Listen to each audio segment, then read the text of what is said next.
Buenos días. Buenos días. Tuve unos inconvenientes aquí con el router y me tocó reiniciarlo y esa fue mi demora, pero bueno, ya podemos comenzar. ¿Alguien tiene alguna duda de lo que comentamos en la clase pasada?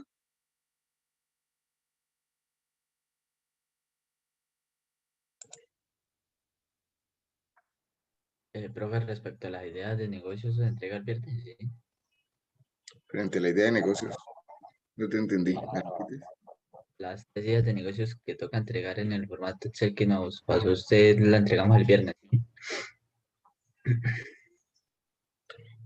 El próximo viernes, el próximo jueves.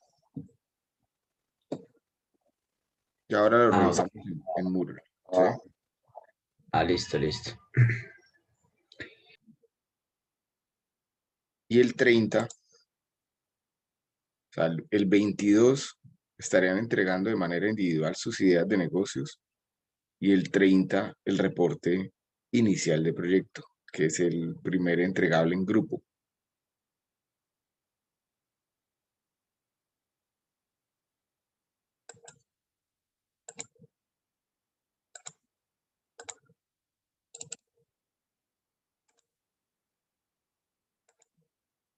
Bueno, comencemos a hablar de algunos aspectos básicos, conceptos básicos de la clase de Ingeniería Económica.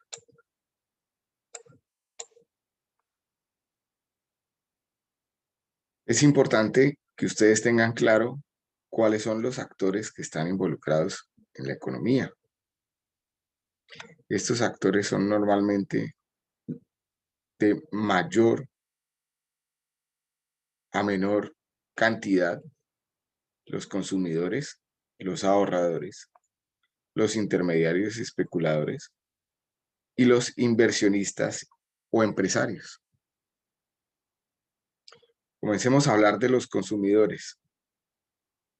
El consumidor es una persona o una organización que demanda bienes y servicios proporcionados por el productor o por el proveedor de bienes y servicios a cambio de dinero. Es decir, ese consumidor es un agente económico que tiene una serie de necesidades. También se puede definir como aquel que consume o compra productos para el consumo y es por tanto el actor final de diversas transacciones productivas. Entonces, con eso en mente, hay que entender que el consumidor, su actividad de consumir bienes y servicios de consumo inmediato o a mediano plazo, es la actividad primaria sobre la que recae la satisfacción de las necesidades. Todos somos consumidores, todos tenemos necesidades de consumo. Hay unas necesidades de consumo que son más básicas, ¿cierto? Y que si no las saciamos, si no las satisfacemos, pues vamos a tener dificultades, como es el caso de la vivienda, de la alimentación, y podríamos decir incluso que de la movilidad. Tenemos que comer, tenemos que movilizarnos, tenemos que vivir en algún sitio, ¿cierto? Y eso implica, pues, comprar algunos bienes de consumo, los alimentos, qué tipo de transporte vamos a tomar, etcétera. Como todos tenemos una serie de necesidades que se dividen entre unas básicas y otras no tan básicas, pero que la lista podría ser muy larga, entre mayor consumo podamos tener, pues vamos a tener mayor satisfacción. ¿De qué depende esa capacidad de consumo?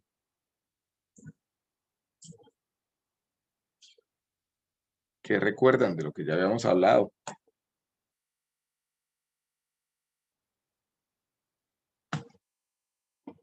¿Qué define mi capacidad de consumo?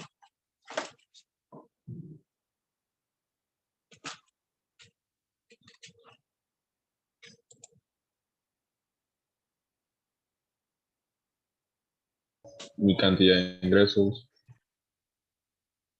¿correcto? Necesidades.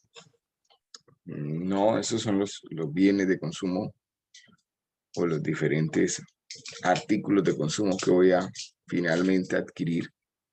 Pero es que depende de mis ingresos, pero hay otro aspecto importante que ya lo habíamos comentado.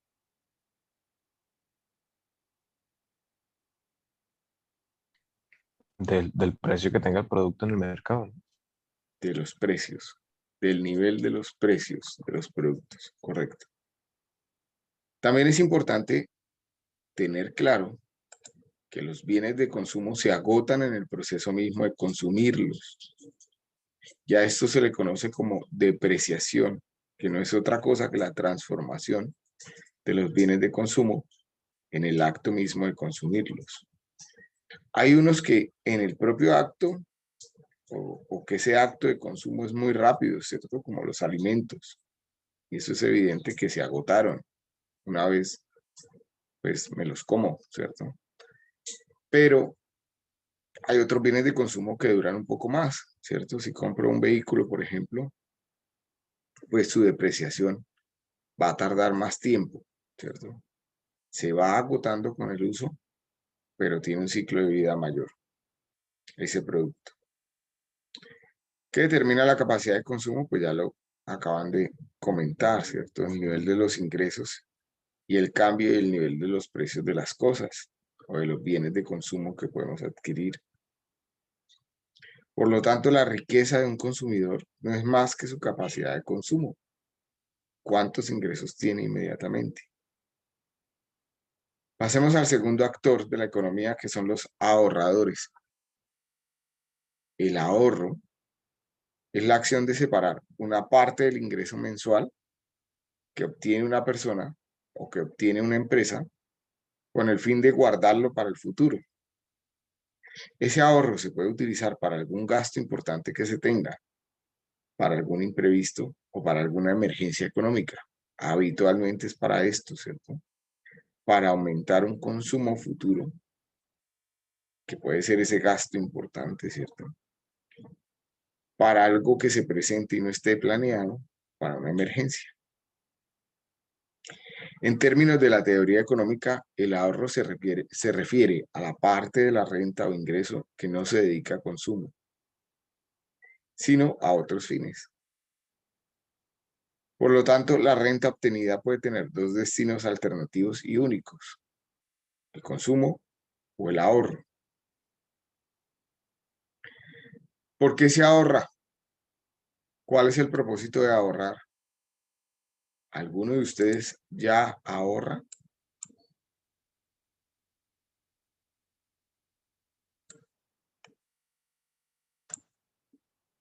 ¿Qué me dicen? Pues sí, para no malgastar el dinero, por decirlo de alguna manera. Para comprar algo más a futuro, más que todo es para eso.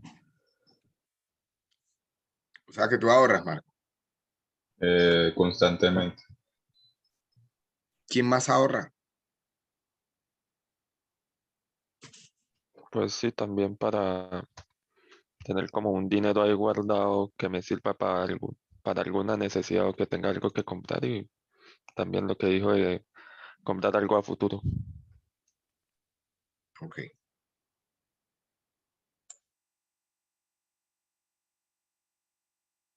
El ahorro puede ser visto como la decisión racional de sacrificar un consumo hoy a cambio de aumentar un consumo futuro. O sea, para adquirir un bien, digamos, más costoso, podría ser una de las respuestas. O para lo que ustedes acaban de mencionar, para una eventualidad, para una emergencia. ¿De qué depende ese consumo futuro? Pues de las mismas dos características, ¿cierto? De cuántos dinero tenemos, de cuántos ingresos hay y de cuánto van a valer esas cosas en el futuro. Y teniendo eso presente, ¿será que los bienes de consumo mantienen el precio en el tiempo?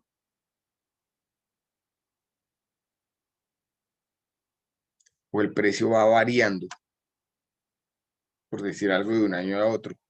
Va variando. Va variando. Variando. ¿Y por qué varía? ¿Qué influye para que varía? Para que varíe. La escasez de los productos La en el demanda y la mercado. oferta. La oferta y la demanda. También lo habíamos comentado en la clase pasada, ¿cierto? Es un efecto que se llama, depende de varias cosas de lo que ustedes acaban de comentar, pero se llama inflación, ¿cierto? Que es ese aumento generalizado y permanente del valor de las cosas. Claro, depende de la oferta y de la demanda, depende de algunas variables macroeconómicas, depende de varias cosas. Y entonces, si los precios varían y yo quiero ahorrar, ¿cómo debo ahorrar? Los que me comentaron que ahorran, ¿cómo ahorran en este momento? ¿Cuál es el horizonte de tiempo de ese ahorro? Pues lo mismo, depende de los ingresos y los gastos. Y ahí uno mira más o menos cuánto puede sacar sin quedarse corto durante el mes. Ok. Reservas una parte de los ingresos que tienes. Pero, ¿cómo ahorras? ¿Lo pones en una cuenta de ahorros, en un CDT, en una alcancía? Eh, pues a veces si el dinero es muy, digamos, de a poquito, no alcancía, si ya es, digamos, más en una cuenta de ahorros, normal. ¿Cuál es el horizonte de tiempo que tienes para ese ahorro? Es decir, De- ahorras con el objeto de usarlo en cuánto tiempo en el futuro. No tengo una fecha como tal. Si consigo para lo que voy a comprar en un futuro, digamos, en 2 meses, pues en 2 meses. Si lo alcanzo en un mes, pues en un mes. Supongo que depende del valor de las cosas también. ¿Quién más? ¿Quién más ahorra y cómo ahorra? Pues yo guardo el dinero en una caja, pero aislada. Eh, y pues también lo mismo depende de lo que vaya a comprar o la magnitud de la cosa que vaya a comprar. Eh, Destino un tiempo empleado y dependiendo del monto que vaya ahorrando cada día, cada semana, lo destino como ese tiempo para ahorrar. Y normalmente, ¿cuánto es ese tiempo? ¿Cuánto ha tomado a lo sumo eso que quieres comprar?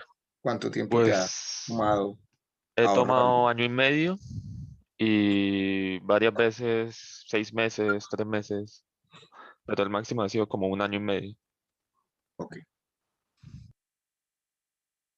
Entonces, tengan presente todos que si yo quiero ahorrar para algo que en el futuro, adquirirlo en el futuro y ese lapso de tiempo que me toma para ahorrarlo es grande, la inflación me va a afectar.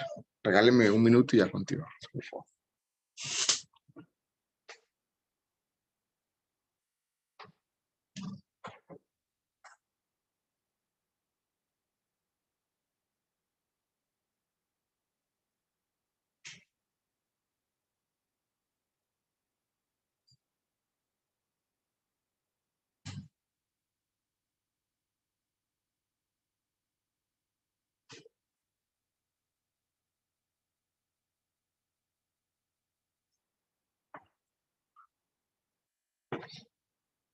Y como me va a afectar la inflación, pues ahorrar implica, de alguna forma, mitigar ese riesgo o eliminar ese riesgo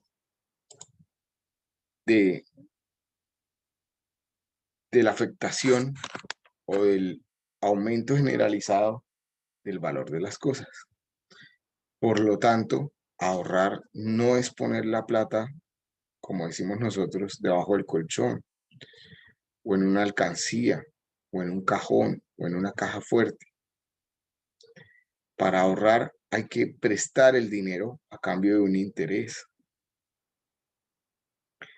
Ese interés pues tiene que estar o ser superior a la inflación para poderme cuidar de la misma, ¿cierto? Para poder evitar perder capacidad de consumo. Por lo tanto, hacer un ahorro implica o demanda activos financieros. Activos financieros como los CDTs, como los bonos gubernamentales, como las fiducias, como las fiducuentas, por ejemplo.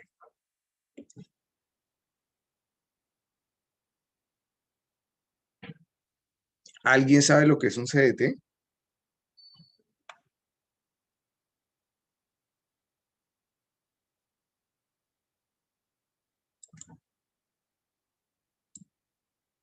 Aparte de Carlos y de Marcos, ¿alguien sabe qué es un CDT? Creo que es esa cuenta, creo, ¿no?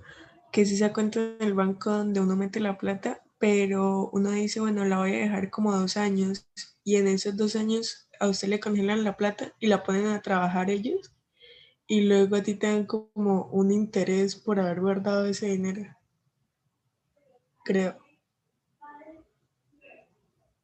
¿Alguien opina diferente? ¿Tiene algo que complementar? Ese interés es un poco mayor a la inflación, tiene que ser un poco mayor a la inflación, pero no es mucho tampoco. Ok. Básicamente es eso. Las siglas CDT significan certificado de depósito a término. Ese término se refiere precisamente a lo que comentaba Angélica, el hecho de que uno pacta con el banco un tiempo durante el cual ese dinero va a estar quieto, donde yo no puedo hacer uso de esos recursos. Perdón. Y por lo tanto, a cambio de dejar ese dinero quieto para que el banco lo pueda usar, para que lo pueda prestar o hacer cualquier otro de las, usarlo para cualquier otro de los productos que habitualmente tiene, me va a dar un interés a cambio, me va a dar una rentabilidad. Esa rentabilidad, como ya lo dijo Eric, no suele ser muy grande, pero sí en teoría es segura. Es decir, simplemente por el hecho de dejar el dinero ahí quieto, el banco me va a cumplir con esa rentabilidad una vez termine el tiempo. El tiempo no necesariamente tiene que ser 2 años, Angélica, puede pactarse cualquier margen de tiempo. Creo que a partir del mes podemos pactar CDTs. Podemos pactar un CDT a 1 mes, a 2 meses, a 3 meses, etc. ¿De qué depende el interés que me vayan a ofrecer? Pues de cuánto dinero voy a prestarle al banco y cuánto tiempo voy a dejarlo prestado. Entre más dinero preste y más tiempo lo deje ahí quieto, pues de la rentabilidad pactada debería ser mayor, pero siempre por encima de la inflación. Hay, sin embargo, y esto se considera una inversión entre comillas segura, porque para que el banco no me cumpla tiene que pasar pues algo catastrófico en términos financieros, que el banco se quiebre, que deje de existir. Entonces ya depende un poco de, en el afán de encontrar una rentabilidad alta para un CDT, no colocar el dinero en cualquier entidad, sino colocarla en una que tenga cierto reconocimiento y cierta trayectoria, ¿cierto? De manera que nos dé mediana seguridad de que no le va a pasar nada a esa entidad. Hay otros instrumentos como por ejemplo las fiducias o las fiducuentas que también me devuelven una rentabilidad por encima de la inflación, pero que tienen un riesgo mayor a un CDT, porque en ese caso nuestro dinero entra a un fondo de inversión y ese fondo de inversión tiene una volatilidad, es decir, la entidad financiera me advierte cuando decidimos ahorrar nuestro dinero en algún tipo de instrumento de ese estilo, que ha tenido una volatilidad que fluctúa entre X y Y rango, pero que no significa necesariamente que ese rango se mantenga, sino que si el mercado se comporta de manera similar a lo que ha sido anteriormente, la rentabilidad puede estar en esos rangos. Sin embargo, esos instrumentos en algún momento dan pérdidas o en algunos momentos dan ganancias por encima de lo comentado. Hay un riesgo mayor al del CDT. Tenemos otros actores de la economía. ¿Duda hasta acá? Hasta el tema del ahorro.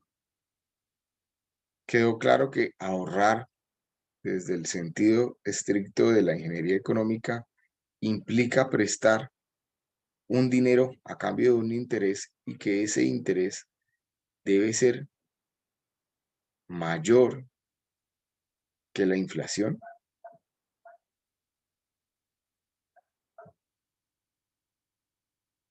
Es más, ese interés se conoce como tasas de captación, o la forma en cómo se llama ese interés son las tasas de captación, porque es con la que las entidades financieras captan dinero, buscan dinero en el mercado, atraen dinero del mercado. ¿Dudas? ¿Quién define las tasas de captación?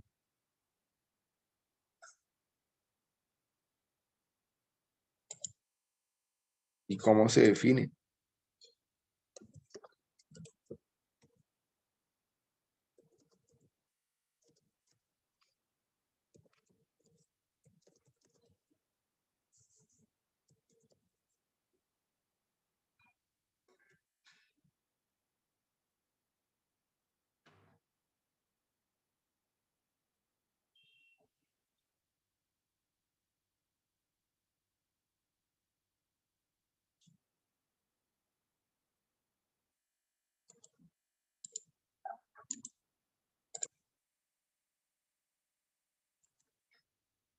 A ver, miremos estas tres páginas. Primero, Banco de la República. Me dice sobre las tasas de captación, perdón. Dice, las tasas de captación son las tasas de interés que las instituciones financieras reconocen a los depositantes por la captación de sus recursos. Estas tasas de interés se conocen también como tasas de interés pasivas, porque son depósitos que constituyen una deuda de la entidad financiera con terceros. El Banco de la República calcula y publica las tasas de interés de captación de certificados de depósito a término a diferentes plazos como promedio ponderado de las diferentes tasas por los montos transados en cada periodo.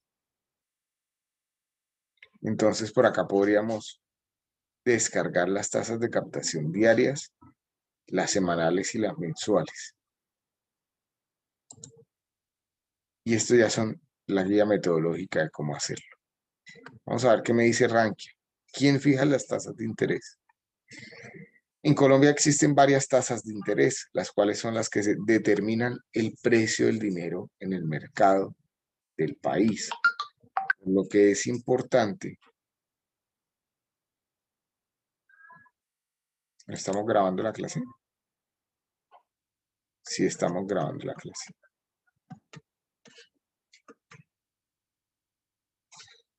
Por lo que es importante saber que cuando hay más dinero entrando al país, la tasa baja y cuando hay poco dinero de intercambio, por consiguiente, la tasa sube. Pero ¿quién fija las tasas de interés?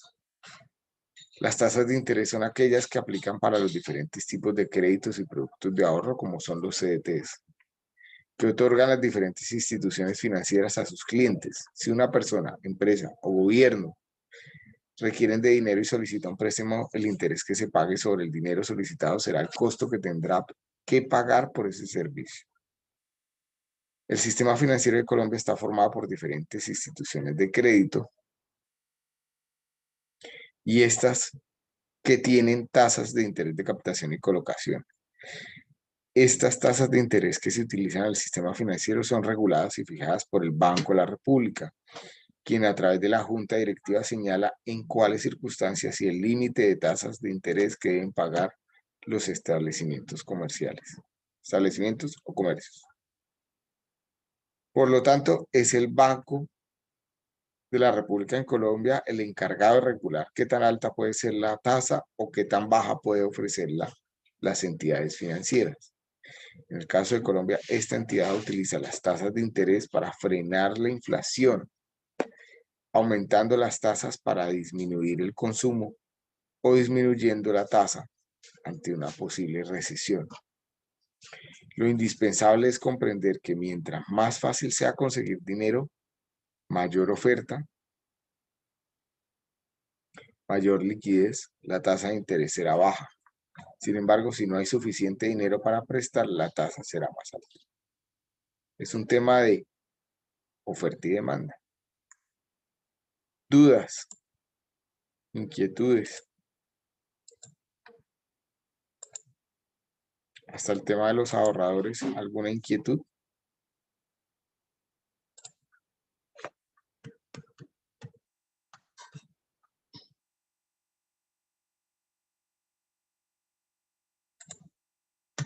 Están muy callados hoy. Profe, tengo una pregunta. ¿Cuál era el porcentaje en ese de tasa de interés? O sea, que es mayor que la inflación, ¿me puede recordar? Lo puedes consultar ahí en el banco, en la página del Banco de la República, Daniel. Hay unas tablas de tasas de captación mínimas que está colocando el Banco de la República. Cada banco, dependiendo pues sus estrategias comerciales, cambia las tasas ligeramente por encima a esas que estipula el Banco de la República.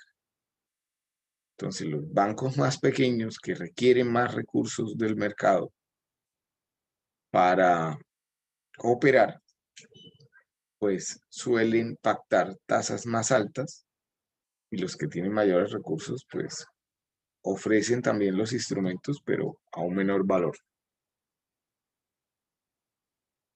¿Sí? Listo, gracias. Otros actores de la economía son los especuladores o intermediarios y los empresarios o inversionistas. Con estos actores puede entenderse como un individuo cuya racionalidad económica es la de captar recursos financieros, que ya comentamos a qué se refiere ese término captación, y colocar dichos recursos a producir. Es decir, hacen una inversión de tal manera que se genere una rentabilidad que le permita la creación de valor y la acumulación de valor. Ese inversionista compra factores o bienes productivos. Entonces, si pensamos en el empresario como el banco al final es como un banco, que el banco al final es un empresario, ya sabemos que ese banco para operar necesita dinero y por eso genera unos productos de ahorro, en donde básicamente está pactando una rentabilidad a las personas que decidan prestarle dinero.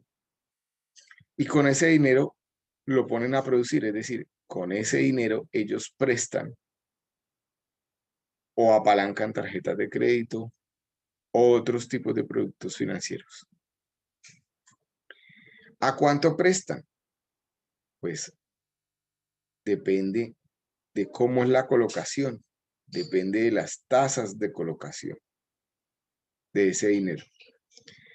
Esas tasas también tienen un techo. En Colombia tienen un techo y es la tasa de usura.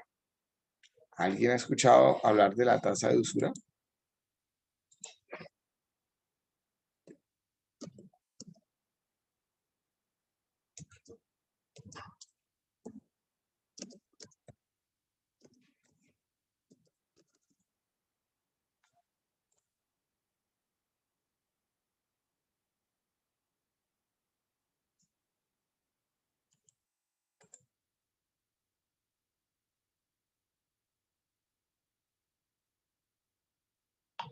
¿Sí o no? No, profe. No, señor. ¿Qué significa cuando a alguien le dicen usurero?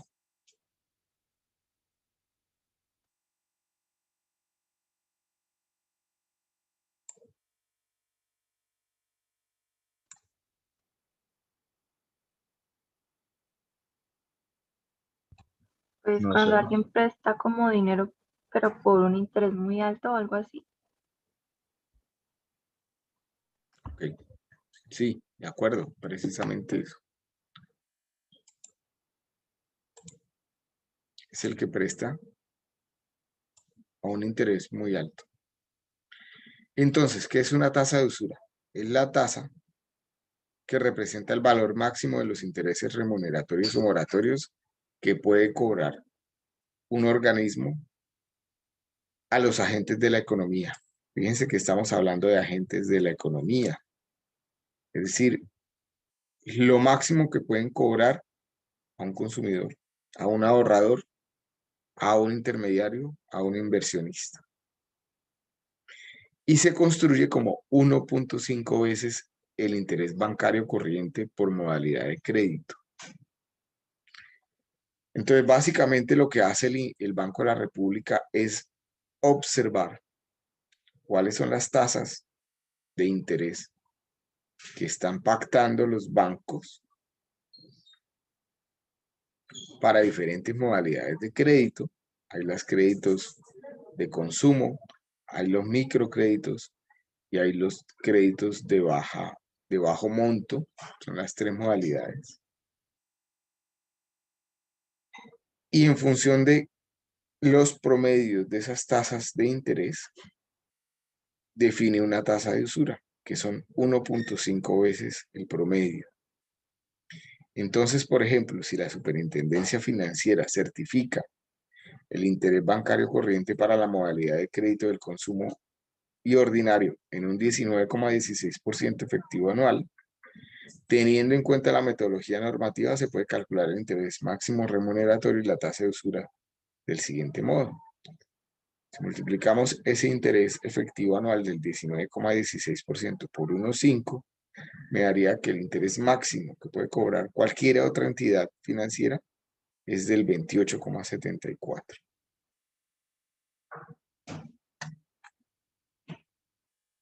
Que sería entonces la tasa de usura. Si alguien cobra por encima de la tasa de usura, esta no es la tasa de usura actual. Para ver quién define las tasas de usura, la respuesta es la Superintendencia Financiera.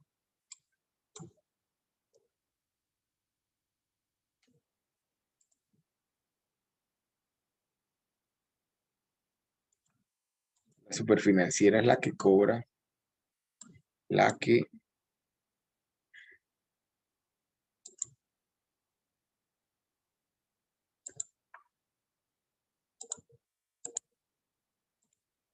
definen las tasas de usura. Por acá ya las descargué. Vamos a abrirlas. Vamos a mirarlas. Este es un cuadro de Excel que trae un histórico de las diferentes tasas desde por allá el año 2002. Pero estas son las más recientes. La persona que cobre intereses por encima de la tasa de usura está cometiendo un delito. Ojo, está cometiendo un delito. Y ese delito, pues, es un delito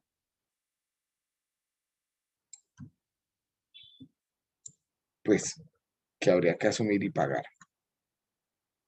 Nadie puede cobrar intereses por encima de las tasas de usura. Fíjense una particularidad desde más o menos el comienzo de la pandemia. Para los créditos de consumo y ordinario, las tasas de usura han ido bajando, ¿cierto? Y esto es una política del Banco de la República. O sea, está relacionado con una política del Banco de la República de reactivar la economía. En la medida en que el dinero sea más barato pues la gente está más dispuesta a endeudarse para comprar, para consumir. Y en la medida en que la gente tiene mayor consumo, pues se reactiva la economía. Sin embargo, los microcréditos, que son los créditos que se hacen exclusivamente a las microempresas, no significan que sean de montos muy bajitos, sino que son para las microempresas. Sus tasas han ido subiendo. 36.56, después 37, por acá abajo un poco, de pronto apalancado por alguna decisión del gobierno, pero el mercado volvió y se reguló y volvió a subir. De hecho, la última, que es un dato de abril, está en 38.42, las tasas promedio, y por ende la tasa de usura en un 57.63. ¿Por qué han comenzado a subir? Pues sencillamente porque las microempresas están pasando por una dificultad económica producto de la pandemia y muchas no tienen dinero para pagar. Y si no hay dinero para pagar los créditos, pues entonces los bancos tienen un mayor riesgo y no van a estar dispuestos a prestar barato. Por lo tanto, suben el crédito, suben los intereses. Y finalmente, los consumos de bajo monto suelen ser créditos de menos de 2 salarios mínimos que no piden mayores requisitos y que es una modalidad de crédito que se creó en el país más bien recientemente. Fíjense que no hay datos históricos antes del 2015 y que busca combatir el gota a gota. Estos créditos comenzaron por acá en el año 2015 con unas tasas seguramente definidas por el gobierno. Después se fueron regulando con el mercado, subieron un poco, pero después de cierto tiempo han comenzado a descender. 34.25, 34.18, 32.42. ¿De qué depende que esas tasas desciendan? Pues del hecho de que la gente sí cumple y paga. Y entonces los bancos cada vez están dispuestos a prestar más barato. Entre mayor el interés, mayor el riesgo también, ¿cierto? Y eso es lo que queda implícito en la magnitud de la tasa.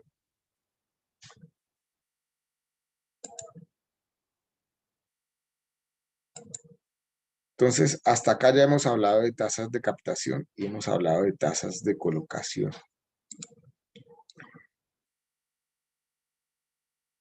Para invertir, el empresario requiere tener una rentabilidad por encima del costo de capital. Necesita tener un valor marginal. El propósito entonces de los bienes productivos o bienes de capital es la transformación de materias primas en otros bienes de capital o bienes de consumo. A este proceso se le conoce como producción. Vamos a hacer mención a esto también mañana. La actividad productiva solo puede generar acumulación de valor si en ella se genera valor marginal. Es decir, si la rentabilidad que se estima o se espera en el proyecto supera los costos del capital. Si el capital que está inmerso en el proyecto es de deuda, pues hay unos costos definidos por las tasas de colocación. Por lo tanto, ya explicamos cómo se comportan entonces esas tasas en la parte productiva. Es en la actividad productiva, es en la inversión, donde se encuentra el elemento central del crecimiento económico. Sin inversión no hay crecimiento económico, ni cambian las condiciones objetivos de vida de las personas.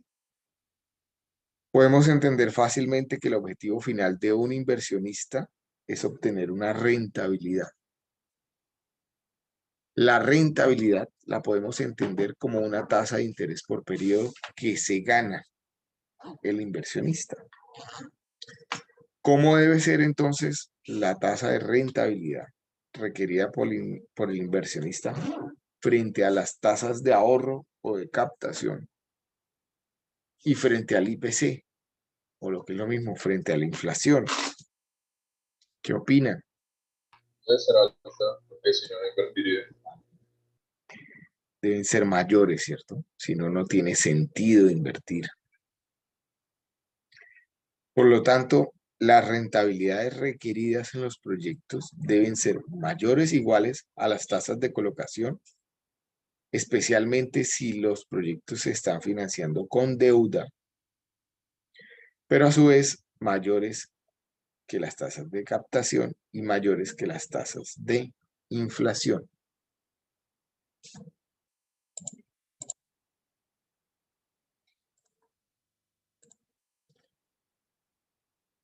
En el caso en que yo tenga un ahorro, es decir, que no tenga que recurrir a deuda para invertir, ¿por qué la inversión debe prometer tasas por encima a las tasas de captación? Pues porque no tiene mucho sentido incurrir en un esfuerzo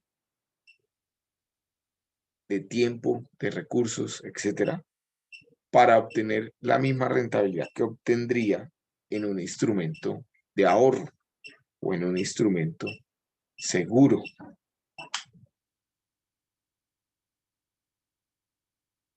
¿Es eso claro? Sí, suena.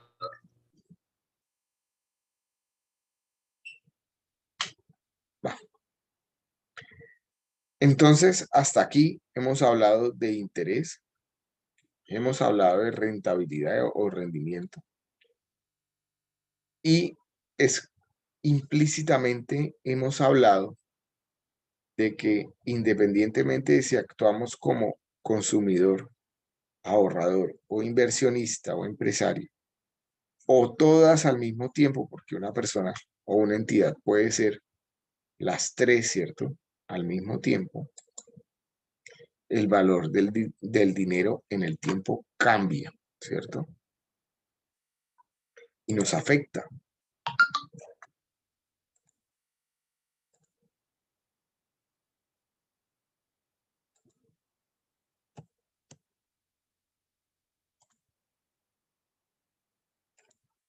A los consumidores, a nosotros los consumidores, nos afecta la inflación. Una forma de blindarnos de la inflación, entonces, sería consumir lo más pronto posible para poder adquirir más bienes y servicios. Esa inflación influye en la capacidad adquisitiva del dinero. Pero si yo soy un ahorrador, debo blindarme frente a esta inflación. Y por lo tanto, lo que más me interesa es conocer cuáles son las tasas de captación y revisar que esas tasas de captación o el índice de interés de captación esté por encima de la inflación. Para un inversionista, importa la rentabilidad. Y esa rentabilidad debe ser mayor al costo del capital que está invertido para que exista una ganancia marginal, una ganancia neta. Entonces, teniendo eso en cuenta, ya podemos definir un concepto muy importante de la clase de ingeniería económica, que es el valor del dinero en el tiempo, o el Time Value of Money, con las siglas TVM, lo encuentran en algunos libros.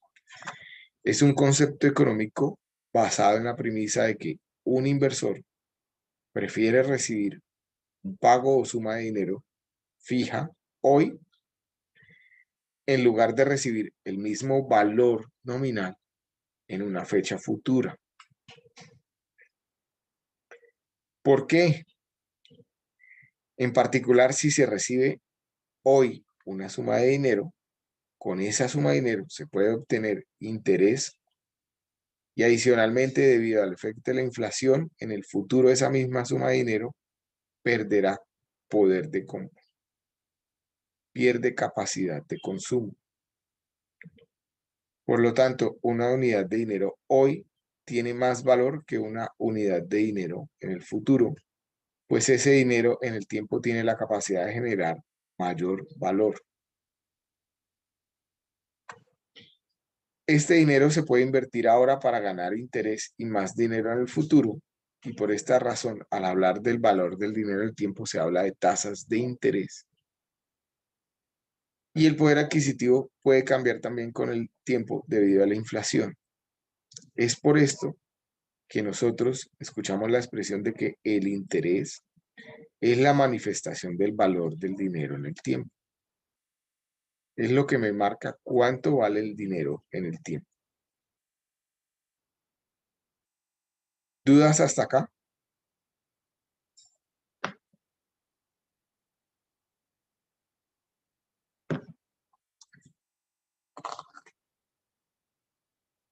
Vale. Por favor, Profe, ¿puede regala volver la diapositiva un 2 momentico? minutos. Señor, ¿Puede volver la diapositiva un momentico?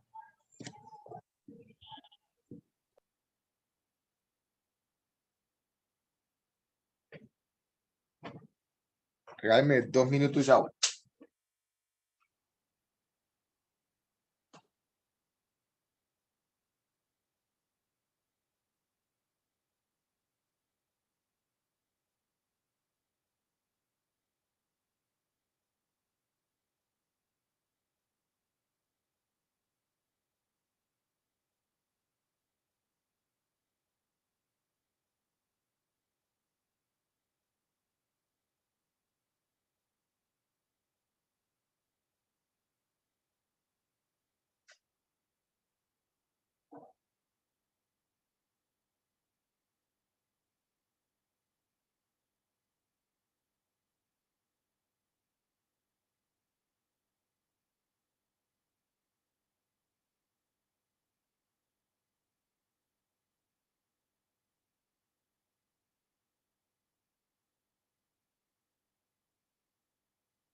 Entonces, hagamos un ejercicio en donde apliquemos precisamente lo que acabamos de comentar, todo el tema de tasas de captación, tasas de colocación y el valor del dinero en el tiempo. Supongan lo siguiente. Imaginen un mundo en el que solo existen 2 momentos del tiempo. Hoy, año 2021, y un mañana, año 2022. Imaginen un individuo que tiene una estructura de ingresos conocida, puede ser cada uno de ustedes. Y preguntémonos cuál es la capacidad de consumo que tiene ese individuo en cada momento de tiempo. Para esto vamos a hacer 3 supuestos. Y es que la inflación, las tasas de captación y las tasas de colocación van a ser las mismas, del 5%. Si tenemos esta estructura de ingresos conocida, en donde hoy, 2021, esa persona va a recibir 40 millones de pesos y mañana, 2022, va a recibir 60 millones de pesos, ¿cuál es la capacidad de consumo en cada momento del tiempo? Es decir, ¿hasta cuánto podría consumir hoy si toma la decisión de pedir prestado con la base de que mañana podría pagar hasta 60 millones de pesos? ¿O cuánto podría consumir mañana si decide ahorrar hoy los 40 millones de hoy.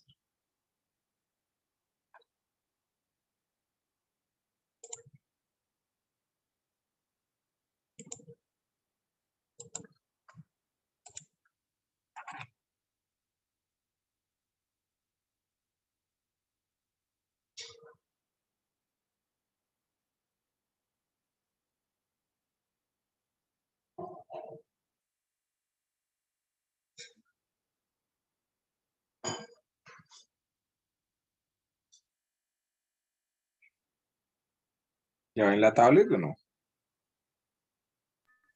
No sé. Está cargando. Sigue cargando.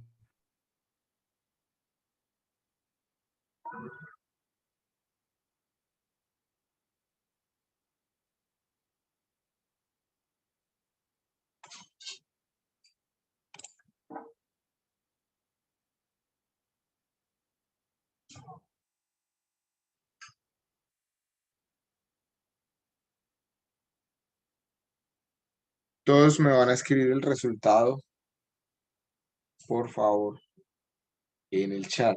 Pues, tengan una calculadora a la mano.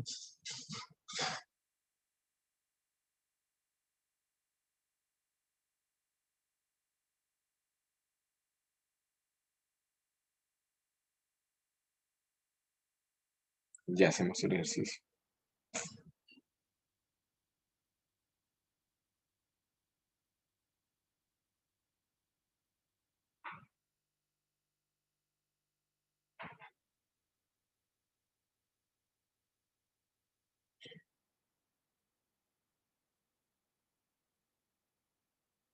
Profe, una pregunta. Ese valor del IPC es mensual, ¿cierto? O sea, él va aumentando mensualmente ese valor 5%. No, todas son tasas efectivas anuales. Anuales, Ah, ok, anualmente ese 5% afecta. correcto. Sí.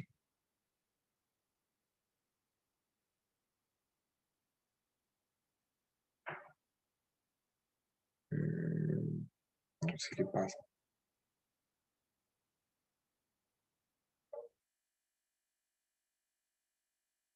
Nada, no cargó.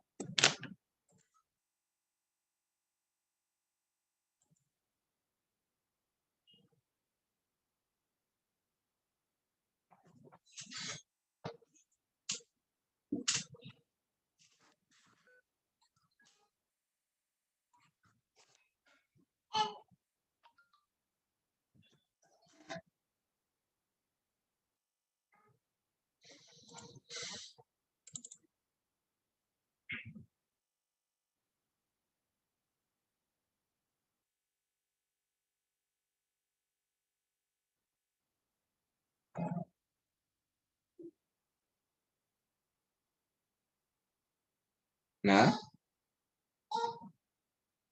No, profe. Sigue como cargando. Sí.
Esta sí la ven, ¿cierto? Sí, profe. Sí, señor. Sin embargo, está muy engorrosa. Pero voy a hacer un último intento.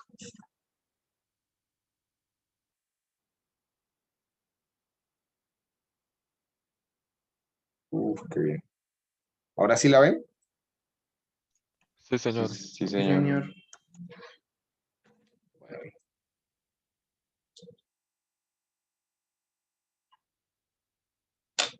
Entonces,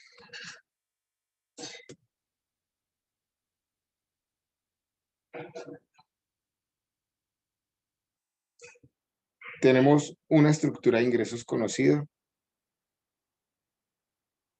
donde en el año 1, 2021, se espera recibir 40 millones de pesos y en el año 2, 60 millones de pesos. Y donde tenemos una serie de supuestos que son el IPC, las tasas de captación,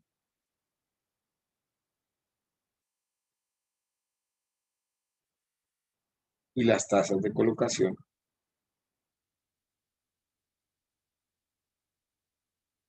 Son todas del 5%.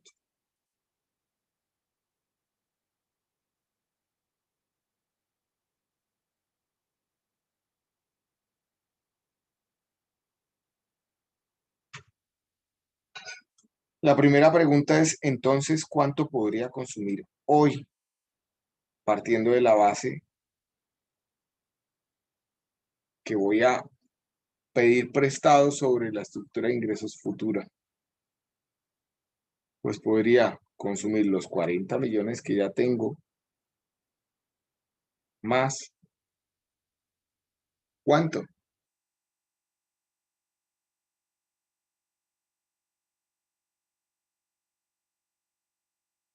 Más un X.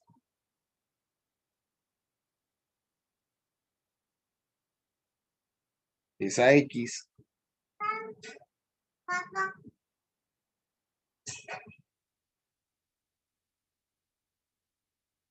¿cómo calculo esa X?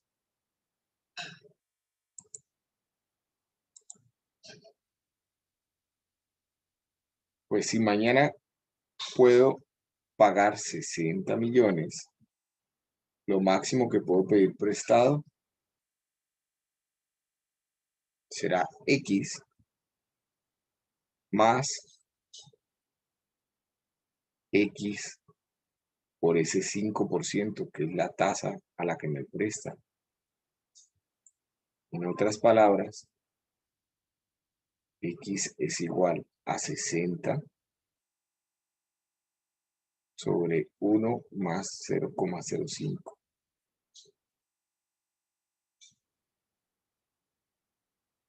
Por lo tanto, hoy podría consumir 40 millones más 60 sobre 1 a 0,05. ¿Cuánto me da eso? 97,14. 97,14 millones. ¿Cuánto podría consumir mañana?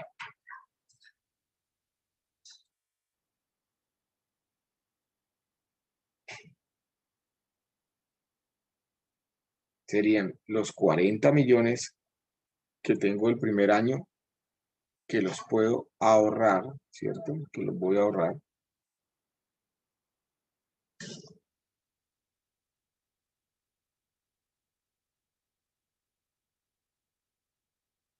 Más los 60 millones que obtengo el año entrante. ¿Cuánto dinero es esto? 102. 102. 102 millones, ¿de acuerdo? ¿Dónde consumí más? ¿Hoy o mañana?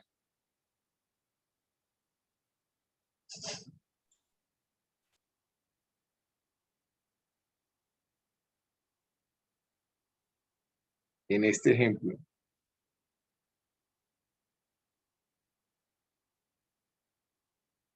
Yo diría que el hoy, pues, no sé, ya sí, que pues al año siguiente con la inflación y todo eso no hay mucho, no hay mucha diferencia. pero si la inflación, si el IPC, si la inflación es del 5%,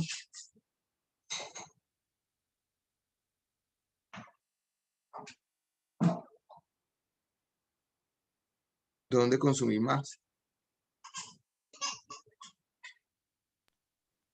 Bueno, mañana. En el mañana, entonces sí, en el mañana. Pues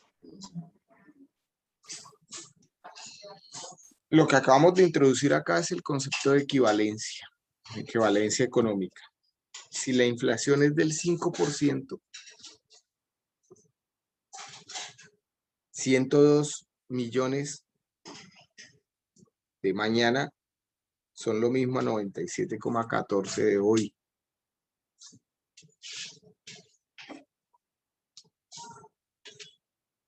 Y para esto utilizamos ya una primera ecuación que la hicimos de manera implícita en la página anterior, que es capital futuro es igual a capital presente sobre 1 más el interés. O lo que es lo mismo, capital presente. Perdón.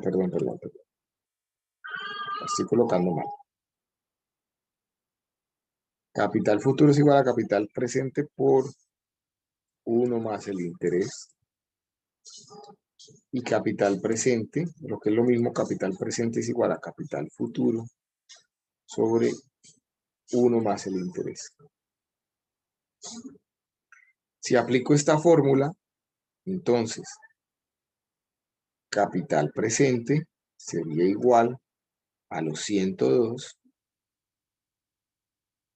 sobre 1 más el 5% de la inflación. ¿Cuánto les da? los 97,14. 97,14.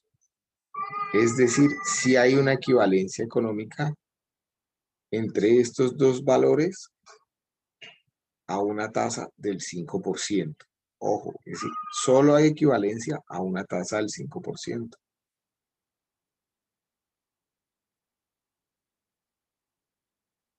Aterricemos ahora, hagamos otro ejercicio. Y es, aterricemos ahora el ejemplo, pero con unos supuestos más reales, de acuerdo a lo que hemos hablado, visto hoy.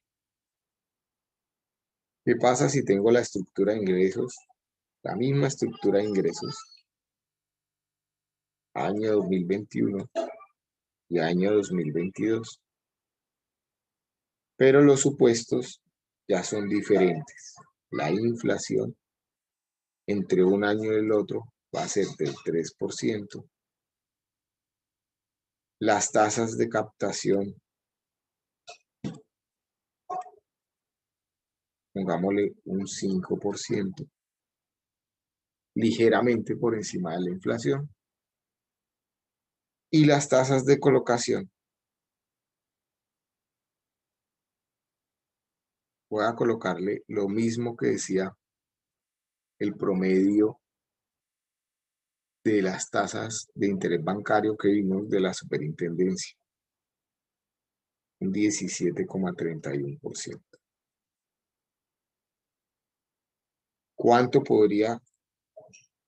¿Hasta cuánto podría consumir hoy?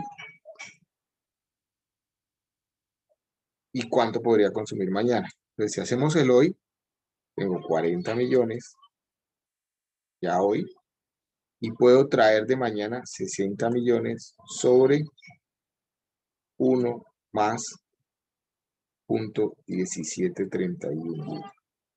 Es decir, a lo que me presta el banco, que son mis tasas de colocación. ¿Cuánto me da ese valor?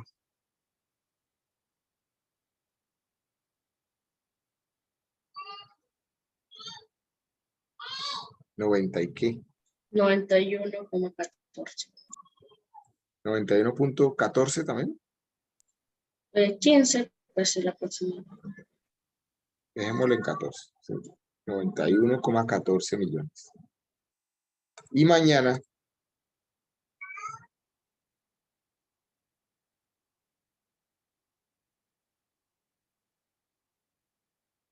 podría tener 40 millones que decido ahorrarlos a una tasa del 5%,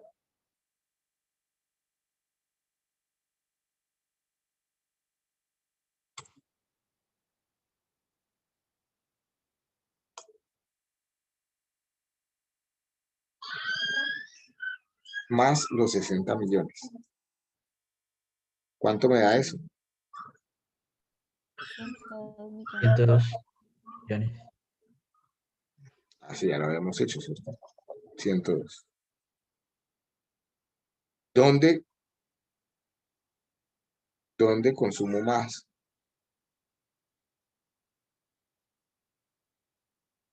¿102 a cuánto equivale hoy?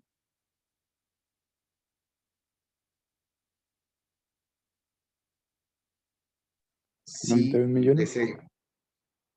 si el IPC es del 3%.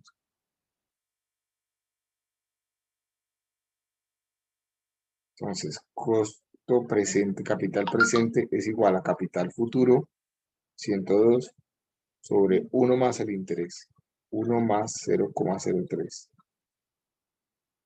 ¿Cuánto me da eso? 99,02.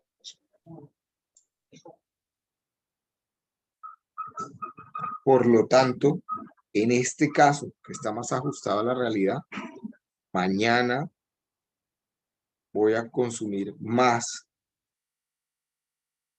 o voy a tener mayor capacidad de consumo que si decido traer o prestar el dinero. ¿Sí?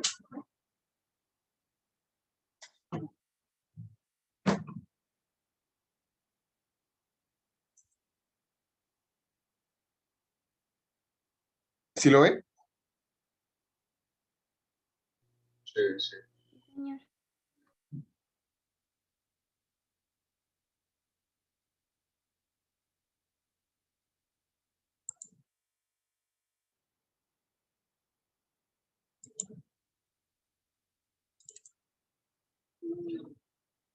Acá lo tienen en las diapositivas.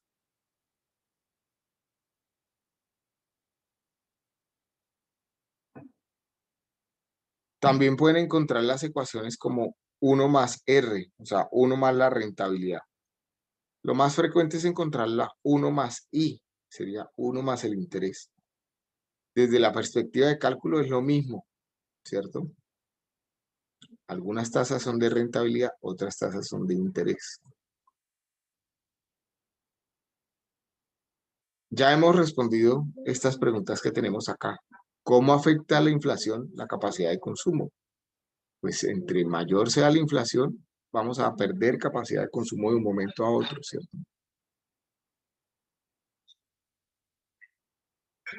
Si la inflación fuese cero, ¿qué diferencia habría para un consumidor entre tener dinero hoy y tenerlo mañana? La misma cantidad nominal. ¿Qué opinan?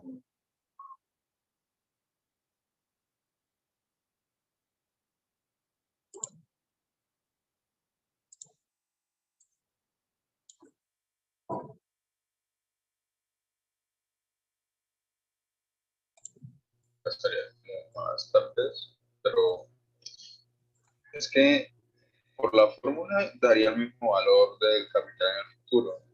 O sea que valdría más, o sea, gastaría más dinero.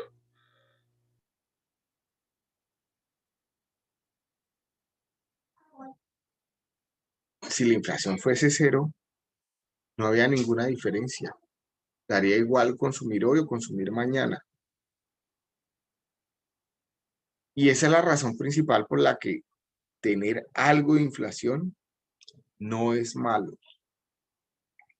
Porque ese aumento generalizado en las cosas motiva a los consumidores a consumir. Si la gente no consume, pues la economía se estanca, comienza a haber recesión. Y si hay recesión, si la gente no compra los productos pues no hay flujo de dinero, no hay rentabilidad, comienza a haber dificultades financieras. Pues, tener inflación es importante porque ayuda a dinamizar la economía, pero tenerla muy alto es grave, ¿cierto? Porque limita la capacidad de consumo de las personas. Profe, pero si no hubiera inflación, tampoco aumentaría el salario mínimo, ¿no? Por supuesto, tampoco aumentaría. O sea, seguiría el mismo desde que quiten la inflación. O sea, nos estancaríamos, ¿no? Exacto. Precisamente. Si no hay inflación, no aumenta el salario mínimo. Ya veremos cuando comencemos a hablar de interés continuo, no, perdón, de interés real, el tema del comportamiento del salario mínimo y sus aumentos. Ya hablaremos ahí de eso. Pero sí, es básicamente eso, nos quedaríamos estancados. Todas esas preguntas que están acá, ya las respondimos.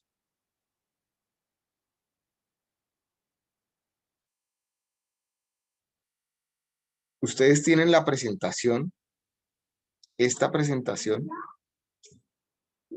Vamos a ir a Moodle por acá, un minuto.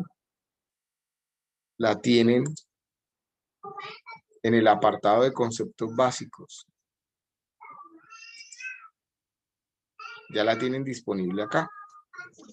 Ahorita les cargo el video de la clase. Bueno, ahorita en el transcurso del día o de la noche les cargo el video de la clase.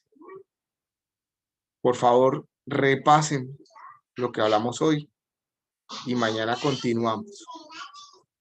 ¿De acuerdo? Vale, Listo, profe. profe. Gracias a todos. Nos vemos mañana. Hasta luego, profe. Hasta luego, profe, gracias. Hasta luego, profe. Hasta luego.